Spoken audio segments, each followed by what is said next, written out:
کیونکہ یہاں پہ آپ کہیں کہ کوئی پلاننگ یا کوئی 15-20 سال کی پلاننگ کہ اتنے سی این جی آپ اسٹیشن لگا رہے ہیں، اتنی گیس کہاں سے آئے گی؟ پھر گھریلو صارفین کی لوڈ شیڈنگ انہوں نے شروع کر دی، اب وہ گئے سی این جی اسٹیشن سارے۔ بات ہماری چل رہی تھی کشمیریوں کی، ان کا موقف ٹھیک ہے کہ ان کے پاس جو ہے نا وہ ڈیم ہے اور ان کا حق ہے کہ وہ پیدا کر کے تقریباً پورا ملک چلا رہے ہیں، اور ان پہ جو ہے نا وہ انہوں نے کر دیا، جو ہے نا وہ ٹیکسز لگا دیے، للے تللے پورے کرنے ہیں۔ جو بندہ آ گیا ہے اس پہ ٹیکس، جو بندہ آ گیا ہے اس پہ ٹیکس، ٹیکس پہ ٹیکس۔ اب یعنی پینشنرز پہ ٹیکس، پینشنرز یعنی جو پرانے نئے جو پینشنرز ہیں نا ان کی پھر بھی حالت ٹھیک ہے۔ آپ پرانے پینشنرز کو دیکھیں نا یا ان کی پینشن دیکھیں، ڈاکٹر اے کے خان کی کسی دور میں 4,500 پینشن تھی، 4,500۔ آپ ان پینشنرز کا حال دیکھیں اور یہ کہہ رہے ہیں کہ ان پہ بھی ٹیکس لگے گا۔ یہی حال انہوں نے کشمیر میں کیا، چاہے وہ بجلی ہو، چاہے وہ آٹے کی سبسڈی ہو۔ آٹے پہ انہوں نے سبسڈی ختم کر، یہ سبسڈی کس کو دے سکتے ہیں ان حالات میں؟ اپنی عیاشیوں کی وجہ سے۔ تو وہ حالات اتنے بگڑے۔ پھر سب سے اہم بات، سب سے کہ جس حکومت کو لوگوں نے منتخب کیا تھا وہ حکومت انہوں نے عمران کے جاتے ہی گرا دی، یعنی 10-15 بندے پکڑے، حکومت چینج ہو گئی۔ کوئی انوار الحق صاحب، ہم نے تو نام بھی پہلی دفعہ سنا تھا، وہ وزیر اعظم بن گئے، وہ نمائندہ ہے نہیں، یعنی لوگوں نے تو اس کو ووٹ نہیں دیے تھے نا، اگر لوگ ووٹ دیتے تو وہ وزیر اعظم بنتا، لیکن وہ رجیم چینج آپریشن والوں نے چونکہ سارا مکمل کرنا تھا، عمران کا نام و نشان مٹانا تھا، گلگت بلتستان میں اسی طرح کیا۔ ایک ہر دل عزیز وزیر اعلیٰ خالد خورشید کے ساتھ انہوں نے یہی کیا۔ پھر انہوں نے کشمیر میں جو ہے وہ یہی کیا، کشمیر میں حکومت بدل دی۔ اب سنبھالیں حالات کو۔ اب کشمیر میں بھی بندر بانٹ ہو رہی ہے، یعنی ادھر زرداری آ گئے اپنی والوں پہ، جس طرح وہ کرتا ہے، وہ مکار، وہ عیار، وہ منافق، وہ کہہ رہا ہے کہ جی کہ ادھر پیپلز پارٹی کی حکومت بنائی جائے، کہ یہ یہاں سے بھی کچھ تو آئے نا، 100 روپیہ 200 روپیہ 400 روپیہ ادھر سے بھی آئے۔ اور ادھر وہ انہوں نے اپنا وزیر جو فارم 47 والا ہے، وہ کے پی کے والا امیر مقام، یہ اس نے نون لیگ نے بھی میدان میں اتار دیا ہے۔ یار معاملات دیکھیں، وہاں پہ نعرے سنیں، ان کو اپنی پڑ گئی ہے، ان کا وزیر بھی میدان میں آ گیا کہ ہم حکومت بنائیں۔ پورا کشمیر بند، پورے کشمیر میں آگ، اور جو ہے نا وہاں پہ تشدد، وہاں پہ مظاہرے، وہاں پہ کاروبار فی الحال تباہ۔ ان کو کیا پڑی ہے؟ زرداری جو ہے نا ایوان صدر میں ایک بار پھر جس طرح وہ پہلے کرتا تھا، سازشوں کا گڑھ بنا دی ہے کہ جی وہ یہاں پہ پیپلز پارٹی کی حکومت قائم ہو، اور ادھر سے انہوں نے اتار دیا ہے جو ہے نا وزیر جو سیفرون کا ہے، امیر مقام، کہ تم بھی جا کر اپنا کٹا کھولو، اپنا لچ تلو، نون لیگ کی حکومت بنے۔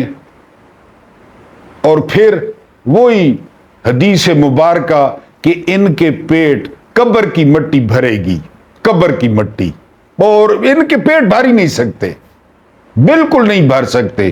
کوئی معاملات کو حل کرنا، معاملات کو سیدھا کرنا، کچھ ان کی ڈیمانڈز کو پورا کرنا، کچھ پوری کروانا، یہ ان چکروں میں پڑ گئے ہیں۔ اور انڈیا کا مقبوضہ کشمیر کا سوشل میڈیا دیکھیں، وہ سوشل میڈیا کیا مہم چلا رہا ہے، اور کتنا دل کھول کے وہ ہنس رہا ہے اور لعنتیں ڈال رہا ہے ان پہ کہ تم لوگ اس کشمیر کی بات کرتے ہو، پہلے اس کو تو سنبھالو۔ یہ 4 ضلع ہیں ہمارے پاس، 4 ضلع۔ اب انہوں نے ضلع، جب ہم نے یہ انڈیا سے چھینا نا 1947-48 میں پٹھانوں کی مدد سے، یہ 4 ضلع تھے ٹوٹل، اور انڈیا کے پاس 16 ضلع ہیں، 16 ضلع۔ تو یہ 4 ضلعوں کے پاس ہمارا یہ حال ہے کہ یہ جو ہے نا آپ دیکھ لیں، اور یہاں پہ وہ پھر بندر بانٹ، یعنی ان کا جو اوڑھنا بچھونا بندر بانٹ، زرداری چکر میں پڑ گئے کہ یہ بھی جائے گھر اور ہماری حکومت قائم ہو، اور انہوں نے امیر مقام کو کہا کہ ہم کیوں پیچھے رہیں، وہ بھی ادھر گھس گئے حکومتوں کے لیے، مسائل حل کرنے کے لیے نہیں نا۔ یہ آپ کی غلط فہمی ہے ان کے پاس ہے کیا حل کرنے کے لیے؟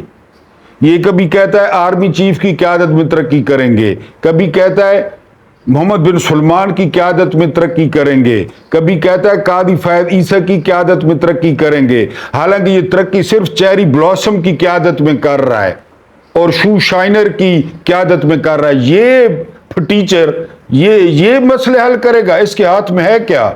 اور جنہوں نے مسئلے حل کرنے ہیں وہ کیوں کریں؟ ان کو کیا ہے؟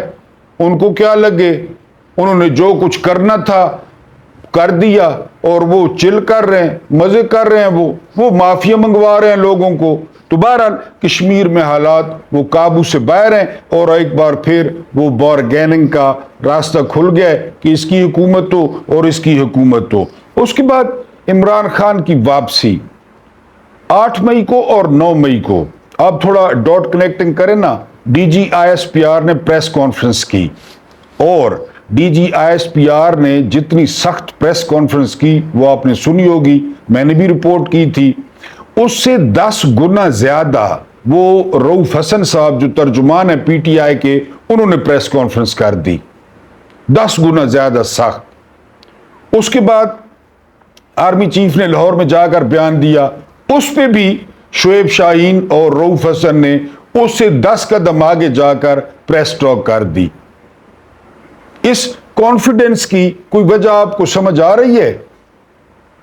اس کی کانفیڈنس کی وجہ یہ ہے کہ امریکی سفیر نے عمر یوب کو پیغام بھیجا کہ وہ ایز اے اپوزیشن لیڈر اس سے ملاقات کرنا چاہتے ہیں۔ پاکستان کی ہسٹری میں پہلی دفعہ کیا ہوا؟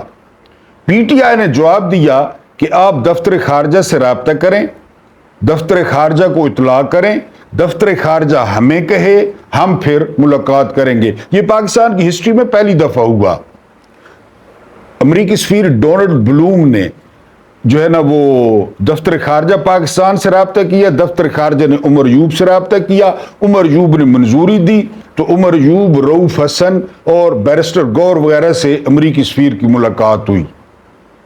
ٹھیک ہے جی، پھر امریکیوں کی ملاقات ہوئی دفتر جو ہے نا سفارت خانے کے لوگوں کی اسی طرح شبلی فراز سے۔ شبلی فراز کون ہے؟ وہ سینٹ میں جو ہے وہ اپوزیشن لیڈر ہیں پی ٹی آئی کے۔ پھر آئی ایم ایف نے کیا کہہ دیا؟